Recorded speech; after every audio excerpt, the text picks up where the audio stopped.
నా పేరు దోమల నాగేంద్ర, ఎనర్జీ వాస్తు ఎక్స్‌పర్ట్. చాలామంది నన్ను ప్రశ్నిస్తూ ఉంటారు. సార్, వాస్తుకు పిల్లలు పుట్టకపోవడానికి సంబంధం ఏమైనా ఉందా? సంతానం కలగకపోవడానికి వాస్తుకు సంబంధం ఏమైనా ఉందా? అని ప్రశ్నిస్తూ ఉంటారు. సో, నా పరిశీలనలో కూడా సంతానం లేకపోవడానికి, పిల్లలు పుట్టకపోవడానికి, వంశ అభివృద్ధి చెందకపోవడానికి వాస్తుకు సంబంధం ఉందని నేను గ్రహించాను. మరి ఎలాంటి దోషాలు ఉంటే సంతానం లేకుండా ఉండే అవకాశం ఉంది అని అంటే, ముందుగా చెప్పే పాయింట్, సో, మెడికల్ పరంగా ఫిట్‌నెస్ అండి. మెడికల్ పరంగా ఎలాంటి లోపము లేదు. కానీ సంతానం కలగడం లేదు. అంటే వాస్తు దోషం ఉందని మనం గ్రహించవచ్చు. మెడికల్ పరంగా ఏ ప్రాబ్లమ్ లేదు. They are fit. కానీ వాస్తు దోషం ఉంది కాబట్టి సంతానం కలగడం లేదు అంటే, దానికి నేను కారణాలు చెప్తాను చూడండి. నా అనుభవంలో గమనించింది. సో, ఫస్ట్ పాయింట్ అండి. ఫస్ట్ పాయింట్ వచ్చేసి ఉత్తర వాయుం లోపం గమనించానండి. ఉత్తర వాయుం ఏ విధంగా డ్యామేజ్ అయి ఉందో మీరు చూడండి. ఒక ఇంటికి వెళ్ళినప్పుడు ఎలా జరిగింది అంటే, ఆ ఇంట్లో ఈ ఉత్తర వాయుం కట్ అయిపోయిందండి. ఇంటి కాంపౌండ్‌లో ఉత్తర వాయుం కట్ అయిపోయింది. ఇంటి కాంపౌండ్‌లో ఉత్తర వాయుము కట్ అయిపోయింది. అప్పుడు నేను వారిని ఏమడిగానంటే, మీరు జీవితకాలం బాధపడే ఒక సంఘటన మీ ఇంట్లో ఉండే అవకాశం ఉంది. లాంగ్ టర్మ్ సఫరింగ్ జోన్ అన్నాను. అది మీరు డబ్బులు ఇచ్చినా కూడా సమస్య తీరదు. మీరు ఎవరికైనా బాకీ ఉంటే రోజు అతను మీకు ఫోన్ చేస్తూ హింసిస్తూ ఉన్నప్పుడు తిరిగి అతనికి డబ్బులు చెల్లించినప్పుడు ఆ సమస్య తీరుతుంది. కానీ డబ్బుతో తీరే సమస్య కాదు. ఈ సమస్య మీ ఇంట్లో ఉంది. అంటే ఎందుకు అలా చెప్పారు అంటే, ఉత్తర వాయుము తన కాంపౌండ్‌లో కట్ అయిపోయింది అండి. అప్పుడు తన ఇంటి వాస్తు మొత్తం చూస్తూ బయటికి వచ్చినప్పుడు ఏం చెప్పాడు అంటే, పెళ్ళైపోయి 15 సంవత్సరాలు అవుతుందండి. మాకు సంతానము లేదు. పిల్లలు పుట్టలేదు అని చెప్పాడు. దానికి కారణం ఇదని చెప్పేసాను. అంటే ఉత్తర వాయువ్య లోపం వల్ల కూడా సంతానము కలగడము లేదు అని చెప్పి గమనించాలి.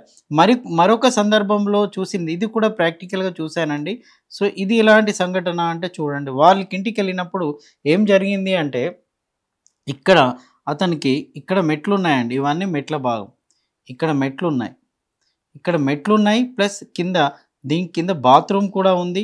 ఇది టాయిలెట్, బాత్రూమ్ దీని కింద ఇచ్చేసాడు. కాంపౌండ్ అంతా ఇలా కలిసిపోయి ఉందండి. కాంపౌండ్ మొత్తం కలిసిపోయింది.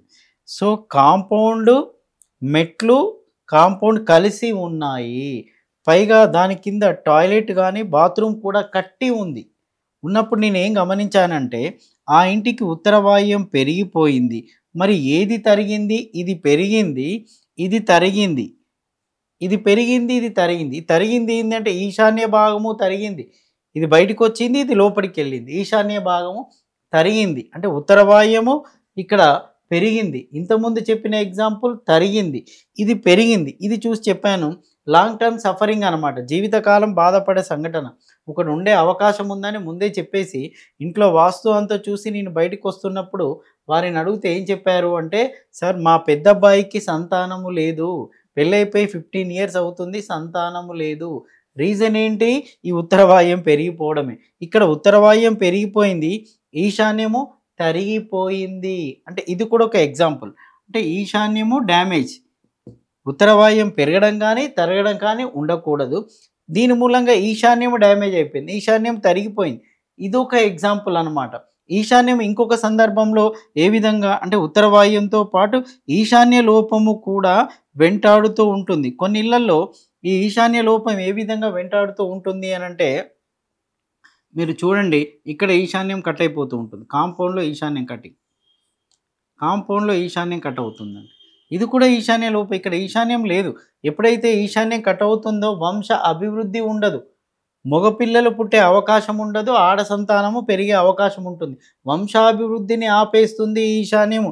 ఈశాన్యము కట్ అయిపోయింది. కాంపౌండ్‌లో ఈశాన్యం కట్ అయిపోయింది. వంశాభివృద్ధి ఆగిపోతుంది. మరికొన్ని సందర్భాల్లో చూడండి, ఇక్కడ కూడా సిట్ఔట్ ప్లేస్ తోటి మనము ఇంట్లో ప్లింత్ ఏరియా కూడా కట్ చేస్తాం. ఇగో ఇక్కడ కూడా కట్ అయిపోతుంది. ఇక్కడ ఈశాన్యం కట్ అయిపోయిందండి. కాంపౌండ్‌లో కట్ అయిపోయినా, ఇంట్లో ఈశాన్యం కట్ అయిపోయినా సంతాన అభివృద్ధి ఉండదు. మగపిల్లలు పుట్టే అవకాశము ఉండదు. పైగా సంతానమే కలిగే అవకాశం ఉండదు. అంటే ఈశాన్యం చేసే డ్యామేజ్ ఇలాంటిది. మరికొన్ని సందర్భాల్లో ఇలాంటివి కూడా ఎదురవుతూ ఉంటాయి. మరికొన్ని సందర్భాల్లో ఈశాన్యం మూలకు పూజ గది కడుతూ ఉంటారు. చాలా ఇళ్లల్లో కనబడుతూ ఉంటాయి. ఎప్పుడైతే ఈశాన్య మూలకు పూజ గది కడతారో సో వాళ్ళ వంశాభివృద్ధి ఆగిపోతుందండి. వాళ్ళ డెవలప్‌మెంటే ఆగిపోతుంది. అంటే ఈ తరం బాగుండొచ్చు. ఇప్పుడు 3 తరాలు తీసుకున్నాం అనుకోండి. మొదటి తరం బాగుంటుంది. రెండవ తరము మామూలుగా ఉంటుంది. మూడవ తరము భిక్షాటన చేస్తూ ఉంటారు. సో తరం క్షీణిస్తూ ఉంటుంది. ఎందుకు? ఇది కూడా ఈశాన్య లోపమే. ఈశాన్యం కప్పగా మారిపోయింది. ఇది కూడా ఈశాన్య లోపమే. దీనివల్ల కూడా సంతాన అభివృద్ధి ఉండదు. గ్రోత్ ఉండదు. డెవలప్‌మెంట్ ఉండదు. పిల్లలు పుట్టకుండా చేసే అవకాశం కూడా దీనికి ఉంటూ ఉంటుంది. అంటే ఇది కూడా ఒక భాగమే. మరికొన్ని సందర్భాల్లో ఎలా ఉంటుంది అనంటే నైరుతి డ్యామేజ్ అవుతుందండి. నైరుతి. నైరుతి అంటే ఈ విధంగా. నైరుతి కట్ కావచ్చండి. ఇది కాంపౌండ్‌లో నైరుతి కట్ కావచ్చు. కాంపౌండ్‌లో నైరుతి కట్ అయిపోయింది అంటే నైరుతి దోషం అటాక్ అవుతూ ఉంటుంది. అది సంతానం మీద దాని ప్రభావం చూపించే అవకాశం ఉంది. మరొక విధంగా నైరుతి ఎలా డ్యామేజ్ అవుతూ ఉంది అనంటే చూడండి, నైరుతిలో టాయిలెట్ వస్తుందండి. మూలకు టాయిలెట్ వస్తుంది. నైరుతి మూలకు బాత్రూమే కావచ్చు, టాయిలెట్ గాని కప్పేసరికి నైరుతి కప్పుగా మారిపోతుంది. దాని మూలంగా నైరుతి డ్యామేజ్ ఏర్పడుతుంది. సో, అది కూడా సంతానాన్ని ఆపేస్తుంది. మరొక సందర్భంలో చూడండి, ఇక్కడ మనకేముంటుందంటే మాస్టర్ బెడ్‌రూమ్ ఉంటుంది. ఇక్కడ మనకు మాస్టర్ బెడ్‌రూమ్‌లో కూడా నైరుతి మూలకు బాత్రూమ్ గాని, టాయిలెట్ గాని కడుతూ ఉంటారు. సో, ఇప్పుడిప్పుడు మార్పు వస్తూ ఉంది. చాలా కాలం ఇలాంటి నిర్మాణం చేయడం జరిగింది. సో, దీని మూలంగా కూడా నైరుతి డ్యామేజ్ అవుతుంది. ఇక్కడ ఈశాన్యంలో మీరు పూజ గది పెట్టినా, నైరుతి మూలకు టాయిలెట్ గాని, బాత్రూమ్ కట్టేశారనుకోండి, ఇది కూడా సంతానాన్ని ఆపుతుంది. తన గ్రోత్‌ని ఆపుతుంది. వంశ అభివృద్ధిని ఆపుతుంది. ఇది కూడా నైరుతి దోషమే. ఇది నైరుతి దోషమే. ఈ విధంగా నైరుతి డ్యామేజ్ కాంపౌండ్‌లో జరిగినా, నైరుతి డ్యామేజ్ ఇంట్లో జరిగినా, లేకుంటే నైరుతి మెట్ల కింద టాయిలెట్స్ ఉన్నా, అది పడమర నైరుతే కావచ్చు, దక్షిణ నైరుతే కావచ్చు. అప్పుడేమవుతుంది? నైరుతి పెరుగుతూ ఉంటుంది. కొన్ని సందర్భాల్లో చూడండి, ఇట్లా నైరుతి పెరుక్కుంటూ వస్తుందండి. ఇగో ఇది నైరుతి పెరగడమే. ఇది కూడా నైరుతి డ్యామేజే కదా! ఇలా పెరుక్కుంటూ వస్తుంది. అంటే పడమర నైరుతి పెరుక్కుంటూ ఎళ్ళిపోయింది. పడమర నైరుతి ఇలా పెరుక్కుంటూ ఎళ్ళిపోయింది చూడండి. అప్పుడు ఇది కూడా నైరుతి డ్యామేజ్ కిందికే వస్తుంది. మరికొన్ని సందర్భాల్లో చూడండి ఎలా వస్తుంది అనంటే, ఇక్కడి నుంచి వచ్చినప్పుడు నైరుతి ఇటువైపు పెరుక్కుంటూ వెళ్ళిపోయింది. నైరుతి పెరిగినా, నైరుతి తరిగినా కూడా కొన్ని సందర్భాల్లో నైరుతి తరుక్కుంటూ వస్తది. ఇలా వచ్చేస్తది. అప్పుడేం పెరుగుతుంది? ఈ వాయువ్యం పెరుగుతుంది, నైరుతి తరుగుతుంది. నైరుతి పెరిగినా, నైరుతి తరిగినా, నైరుతిలో సెప్టిక్ ట్యాంక్ ఉన్నా నైరుతిలో కొంతమంది సెప్టిక్ ట్యాంక్ ఇస్తారా అంటే ఇచ్చేవాళ్ళు ఉన్నారండి. ఇక్కడ సెప్టిక్ ట్యాంక్ పడుతుందన్నమాట. నైరుతిలో సెప్టిక్ ట్యాంక్. అది కూడా దోషమే. దాని మూలంగా ఏమవుతుంది? సో, డెవలప్‌మెంట్ ఆగిపోతుంది. సంతానాభివృద్ధి ఆగిపోతుంది. సంతానం లేకుండానే చేస్తూ ఉంది. ఎందుకు అనంటే వాళ్ళకి డెవలప్‌మెంట్ ఉండకూడదు కాబట్టి ఇలాంటి వాటికి ఛాన్స్. ఇక్కడ వేయడానికి ఇది వీలు లేదు. అంటే నైరుతి డ్యామేజ్ కూడా సంతానాన్ని బ్రేక్ చేస్తూ ఉంది. ఇంకొక ముఖ్యమైన పాయింట్ అండి. నేను అనుభవంలో చూశాను. ఎవరైనా నన్ను కలిసినప్పుడు వాస్తుపరంగా సార్ మాకు సంతానాభివృద్ధి లేదు. సో, పిల్లలు పుట్టడం లేదు. మెడికల్ పరంగా బాగుంది అని అన్నప్పుడు నేను వారి ఇంటికెళ్ళినప్పుడు ఫస్ట్ వారు ఉంటున్న ఇల్లు చూస్తాను. తర్వాత యజమానికి ఇక్కడ ఎక్కడ డిఫెక్ట్స్ ఉన్నాయో చూస్తాను. చూసిన తర్వాత ఇంకొక పాయింట్ కూడా క్యాచ్ చేశానండి. ఇది కూడా ముఖ్యమైనది. ఆగ్నేయ దోషం. ఈ ఆగ్నేయ దోషం ఎక్కడి నుంచి వచ్చేసింది అంటే అమ్మాయి ఇంటికాడ నుంచి ఆగ్నేయ దోషం ఉంటే కూడా పిల్లలు పుట్టడం లేదు.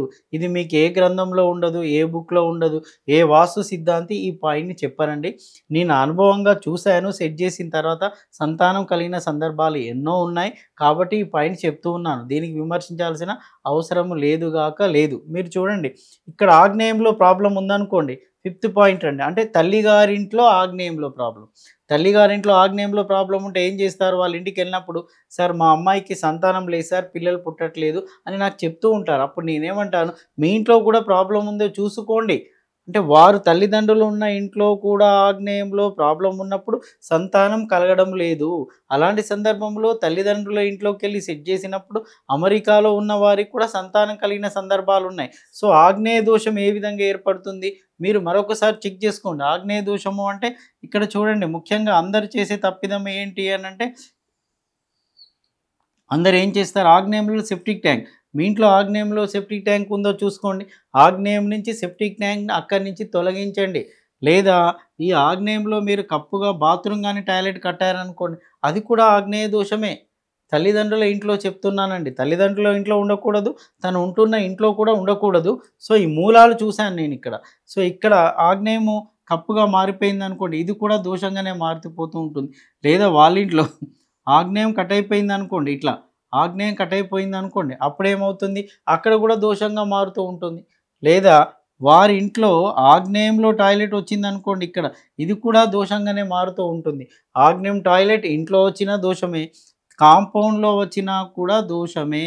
సో, ఇక్కడ ఇది ఉండకుండా చూసుకోండి. సెప్టీ ట్యాంక్ ఉండకూడదు.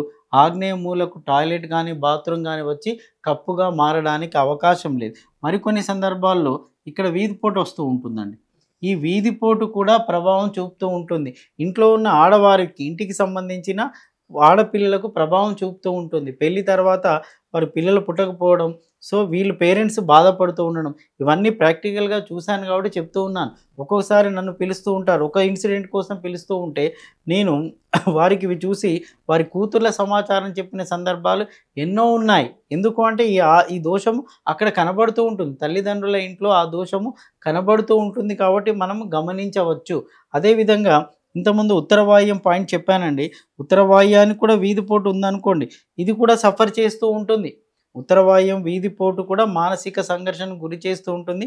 ఎప్పుడు బాధపడేలా చేస్తూ ఉంటుంది. కారణం సంతానం లేకుండా ఉండడం వల్ల కూడా శాశ్వతంగా బాధపడే అవకాశం ఉంటుంది. సో, ఈ వీధిపోటు మీద కూడా దృష్టి పెట్టండి. మరొక సందర్భంలో నైరుతి వీధిపోటు ఇది.